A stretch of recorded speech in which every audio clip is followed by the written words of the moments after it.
கண்டிப்பாக நீங்கள் நினைக்கிற காரியங்கள் சித்தியாகும். அதற்கு சித்தர்கள் அழகாக சில வசிய மூலிகை வேர் சொல்லியிருக்காங்க.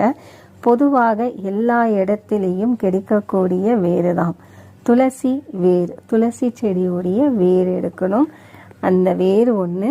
அதுக்கு பிறகு வெத்தலை கொடி, அந்த கொடியுடைய வேர், வெத்தலை கொடி வேர். அதுக்கு பிறகு எலுமிச்சை பழம் மரத்துடைய வேர். இந்த 3 வேருமே ஒரு புதன்கிழமை வளர்ப்பிறையாக பார்த்து நீங்கள் காலையிலேயே எடுக்கணும். அதாவது 9 மணிக்கு மேலே நீங்கள் எடுங்க. அந்த 9 மணிக்கு மேலே உச்ச நேரத்துக்குள்ளே நீங்கள் எடுத்துடணும். 12 மணிக்குள்ளவே நீங்கள் எடுத்துடணும்.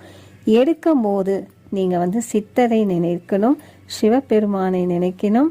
வசியம், அதாவது நான் இந்த வேர்களை தர்மத்தில் வழிப்படியாக